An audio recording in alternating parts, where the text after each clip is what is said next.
चाय वाला चाय वाला चाय वाला, जैसे ने झूठ बोला चाय वाला था। मैंने 140 करोड़ से पूछा, किसी ने इसकी चाय नहीं पी। जैसे चाय बेची ऐसे 15 लाख आए, ऐसे भारत डिजिटल हुआ, ऐसे जॉब मिली, ऐसे ही भारत के किसानों को ये एमएसपी मजबूत करेगा। हर बात में झूठ। धनिया उगाया नहीं है गमले में, फार्मिंग के फायदे बता रहे हैं ये लोग।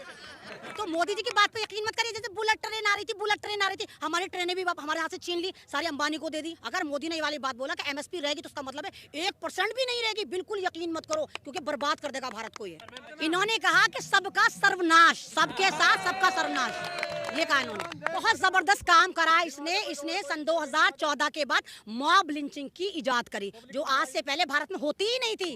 गाय, गोबर, तीर, त्रिशूल, तलवार, मंदिर, मस्जिद, इसके अलावा कुछ नहीं करा, कुछ नहीं करा। मॉब लिंचिंग का फाउंडर है बीजेपी, और हमेशा याद रखी जाएगी कि भारत को बांटने में, तू हिंदू, तू मुसलमान, तू सिख, तू ईसाई, ये सिर्फ काम बीजेपी ने करा और किसी पार्टी ने नहीं करा।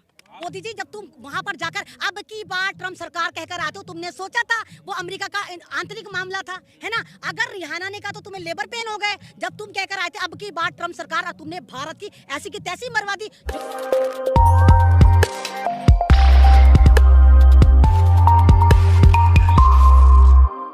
तो एक बात तो बताइए, किसान किस तरह समझाएंगे मोदी जी? इंटरनेट आपने काट दिया है, किसानों के पास आप आते नहीं हो, किसान को वहाँ आने नहीं देते हो, दिल्ली को आपने बर्बाद कर दिया है। आप यहाँ से डिजिटल मीटिंग करो ना, आप यहाँ से जूम से मीटिंग करो, यहाँ पर इंटरनेट बहाल करो, अपने नुमाइंदों को यहाँ भेजो। तो वो कौन सा ग्रह है जो किसान वहाँ बैठा हुआ है और अंतरिक्ष के जरिए आपका उससे कॉन्टैक्ट होगा? मोदी जी जमीन का किसान है, भारत का किसान है, ये मंगल ग्रह का किसान नहीं जो सैटेलाइट से आपसे बात करेगा। इंटरनेट आप काटे जा रहे हो, इनसे बात करते नहीं हो। आपका मीडिया लगातार इनको बदनाम कर रहा है। मीडिया तो मीडिया, आप भी इनको नाली का कीड़ा बोल रहे हो, पैरासाइट बोल रहे हो, आंदोलन जीवी बोल रहे हो, परजीवी बोल रहे हो, पता नहीं कौन कौन सा जीवी बोल रहे हो। तो आंदोलन भारत में पहली बार नहीं हुआ। मोदी जी, आप ये वाली बात क्यों भूल गए? जब गुजरात में आप सीएम थे, चीफ मिनिस्टर थे, और अन्ना हजारे दिल्ली में तांडव मचा रहा था, तो आप कहाँ से आए थे? आप गुजराती जीवी थे जो आप यहाँ पर आके तहलका मचा रहे थे, यहाँ पर आके किसानों को भड़का रहे थे, आप अन्ना हजारे को भड़का रहे थे। यानी आप करें तो सही, दूसरा करे तो पाप। आप जो काम करेंगे पुण्य। तो आप भी तो बताइए ना कि आप आतंकी जीवी हैं, आप सारे के सारे आरएसएस वाले जीवी हैं। आप क्यों नहीं बताते जो आप मेरे भारत को गंदी नाली का कीड़ा कह रहे हैं, मेरे भारत के किसान को कह रहे हैं? पर वो आंदोलन जीवी जो कह रहे हैं वो किस परिप्रेक्ष्य में कह रहे हैं? क्या वो उनका कहने का मतलब ये है कि बेचारा हम जब भारत में जुल्म करते हैं तो तमाम लोग एक्टिव हो जाते हैं। तो मोदी जी, आप 370 अगर लागू करेंगे तो भारत में तो करेंगे, तो जाहिर सी बात है भारत के लोग ही आएंगे। आप एनआरसी लागू करेंगे तो भारत के लोग ही प्रोटेस्ट में आएंगे। आप स्टूडेंट्स पे हमला करेंगे तो भारत के स्टूडेंट्स ही तो आएंगे ना।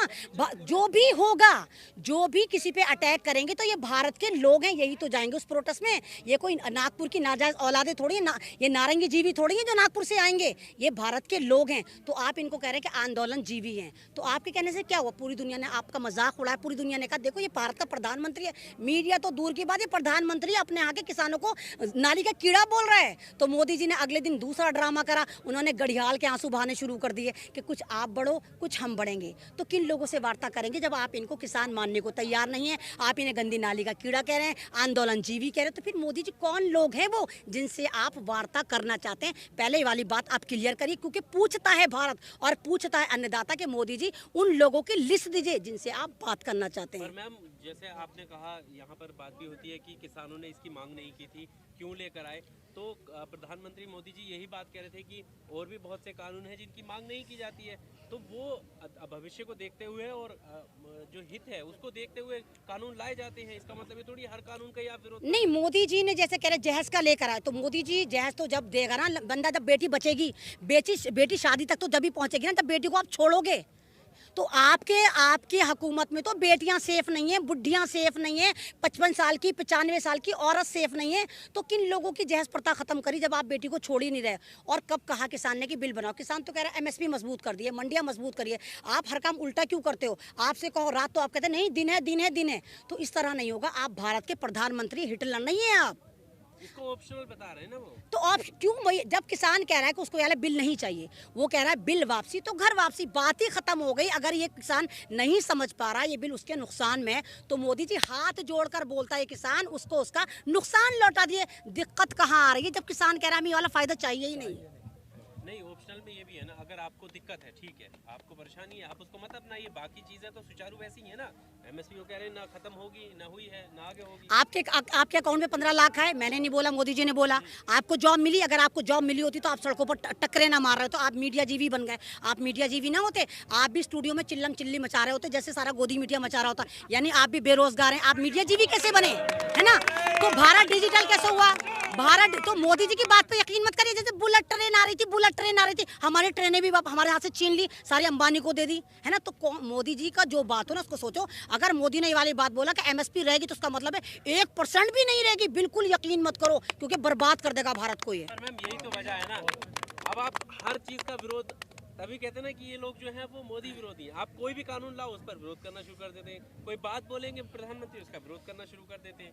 हम मोदी विरोधी नहीं, हम मोदी विरोधी नहीं है, हम बीजेपी विरोधी नहीं है, हम सरकार विरोधी नहीं है, हम सरकार की नीतियों के विरोधी हैं। अगर हम विरोधी होते तो हम कमल को ना खिलाते, हम 14 में ही इसको कीचड़ में घुसा देते, समझे। हम विरोधी नहीं थे इसके, हमने चुना था इनको, इसलिए चुना था। इन्होंने चाय वाला बोला था, इन्होंने कहा था जमीनी आदमी है। हमसे गलती हुई कि हमने अपना भारत एक चाय वाले के हाथ में दे दिया।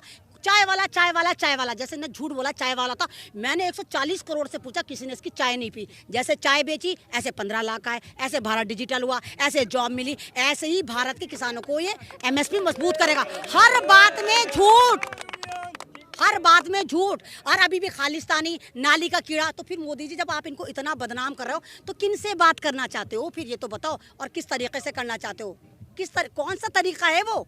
आप नेट खोलो, इनके साथ जूम पे मीटिंग करो, अपने नेताओं को यहाँ भेजो। जो सारी डिजिटल तवाइफे आपकी ट्विटर पे चिल्ला रही हूँ, यहाँ पर आकर चिल्लाए ना, ये किसानों को बताए ना कि ये बिल उनके फायदे में है। धनिया उगाया नहीं है गमले में, फार्मिंग के फायदे बता रहे हैं ये लोग। डिजिटल तवाइफ किसको बता रही हैं?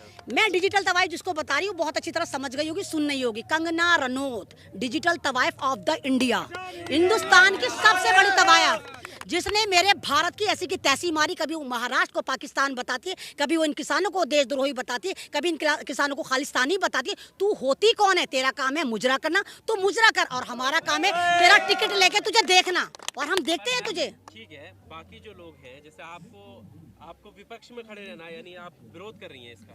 कुछ लोग हैं जिनको अच्छा लग रहा है, वो समर्थन कर रहे हैं। तो कौन लोग हैं जो समर्थन कर रहे हैं? वो लोग कर रहे हैं जिनके पास ना जमीन है ना जमीर है। बेजमीर लोग, आतंकी सोच वाले लोग, सारे के सारे जाफरानी गुंडे को सपोर्ट कर रहे हैं। कोई भारतीय सपोर्ट नहीं कर रहा। जो गद्दार है वो किसान का विरोधी है, जो भारत का वफादार है वो किसान के साथ है। अब ये कह रहे हैं ना कि जैसे विदेशी जो सेलिब्रिटी हैं, उन्होंने सपोर्ट किया है किसान फार्मर को। तो उन्होंने सपोर्ट क्या करा? उन्होंने सिर्फ इतना ही तो ट्वीट करा जिसपे इन पे लेबर पेन आ गए। उन्होंने क्या कहा? रिहाना ने सिर्फ यही कहा ना कि कोई किसानों की बात क्यों नहीं करता। तो प्रॉब्लम कहाँ आई? तो कौन बात कर रहा है किसानों की? कर रहा है मोदी जी। जब तुम वहां पर जाकर अब की बार ट्रम्प सरकार कहकर आते हो, तुमने सोचा था वो अमेरिका का आंतरिक मामला था, है ना। अगर रिहाना ने कहा तो तुम्हें लेबर पेन हो गए। जब तुम कहकर आए थे अब की बार ट्रम्प सरकार, और तुमने भारत की ऐसी की तैसी मरवा दी। जो बाइडेन हमारे साथ अच्छा मामला करेगा? तुम जो बाइडेन को हरवा कर आए थे, तो पनौती प्राइम मिनिस्टर, क्या तुम्हारा ट्रम्प आ गया? जीजा ट्रम्प आ गया, वो तो हार गया। प्रधानमंत्री ने क्या करिए? कमला हैरिस खुद कह रही है इन पे पाबंदी लगाओ। मीना हैरिस कह रही है पकड़ के मारो। वहां पर अमेरिकन की कांग्रेस सेनेट कह रही है मोदी को समझो, लगाम में डालो मोदी की नाक में, जो हमारे बारे में उल्टा सीधा बोल रहा है। कमला हैरिस ने बोला, मीना हैरिस ने बोला, लेकिन ये कुछ नहीं दिखाएंगे, कुछ भी नहीं दिखाएंगे। आप लोग जो है छवि विदेशों में ना धूमिल करना चाहते हैं। हम नहीं करना चाहते। हमारी औकात ही क्या है? हमारा तो इंटरनेट काम नहीं करता भैया। हम किस तरह करेंगे? उस काम के लिए तो हमारे पनौती प्राइम मिनिस्टर ही काफी है। ये झूठ का जनरेटर, वो काम के लिए तो ये झूठ का जनरेटर ही काफी है, जो खाली धुआं धुआं छोड़ता है हर तरफ। एक भी काम साल होने को आए, एक भी काम ऐसा नहीं किया सरकार की तरफ से जो आपको लगा कि अच्छा। हाँ, बहुत जबरदस्त काम करा इसने सन 2014 के बाद मॉब लिंचिंग की इजाद करी, जो आज से पहले भारत में होती ही नहीं थी। गाय, गोबर, तीर, त्रिशूल, तलवार, मंदिर, मस्जिद, इसके अलावा कुछ नहीं करा, कुछ नहीं करा। मॉब लिंचिंग का फाउंडर है बीजेपी, और हमेशा याद रखी जाएगी कि भारत को बांटने में, तू हिंदू, तू मुसलमान, तू सिख, तू ईसाई, ये सिर्फ काम बीजेपी ने करा और किसी पार्टी ने नहीं करा। आप नारा भूल गए, पहले इन्होंने नारा दे चुके हैं, सबका साथ, सबका विकास, सबका विश्वास। इन्होंने कहा कि सबका सर्वनाश, सबके साथ सबका सर्वनाश, ये कहा इन्होंने। आप समझ नहीं पाए उस नारे को। इनका मतलब था सबका सर्वनाश। सिर्फ अंबानी अदानी को हम बनाएंगे, उनको बसाएंगे और हम सारी पपिया झपिया जो पाएंगे इजराइल से पाएंगे। ये इजराइल की स्ट्रैटेजी पे काम कर रहे हैं कि सारा का सारा उठा के अंबानी अदानी को देना चाहते हैं। लेकिन ये किसान जाग चुका, ऐसा नहीं होगा मोदी, क्योंकि हम किसान कह चुके हैं बिल वापसी तो घर वापसी, बात ही खत्म। अब क्या लग रहा है, क्योंकि अब तक अभी भी प्रधानमंत्री के पूरे भाषण सुन लो, कहीं पर भी वो वापसी की तो बात ही नहीं कर रहे। हाँ, तो वो वापसी की बात कैसे करेंगे? अगर वो वापस करेंगे तो अंबानी अदानी उनका कीमा का चुमा नहीं निकाल देंगे? कैसे करेगा वो? आपको नहीं पता अंबानी अदानी की 40 एग्रो कंपनियां और एक कंपनी सन 2016 में 500 करोड़ की बनी थी। 40 कंपनियां बनाई थी, क्योंकि इस झूठ के बुलडोजर ने कहा था, जनरेटर ने कहा था बस तुम बना लो बिल, हम लागू करवा देंगे, है ना। अब लागू कैसे होगा? किसान लागू करेगा तो किसान लागू करने देगा?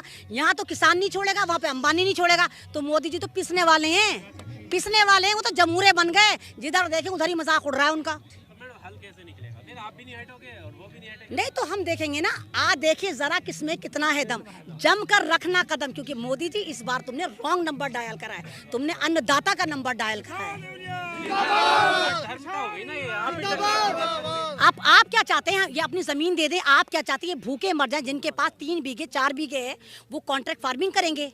किस तरह करेंगे? किसान सिर्फ किसान होता है, वो कोई ऐसा तो नहीं होता कि बहुत पढ़ा लिखा है कि आप उसको मल्टीनेशनल कंपनी में जॉब देंगे। किसान अगर किसान है तो उसके अलावा उसके पास कोई संसाधन नहीं है कि वो कोई दूसरी जॉब कर सके। तो मोदी जब आप उसकी जमीन छीन लेंगे तो क्या करेगा? कुछ नहीं कर सकता, क्योंकि ये भारतीय किसान है, सत्ता का तलबगार नहीं। ये भारतीय किसान है, सत्ता का तलबगार नहीं। हाथों में इनके हल है, कोई तलवार नहीं। और कौन कहता है भारत से इन्हें प्यार नहीं? मार खाने को मगर दिल इनका तैयार नहीं।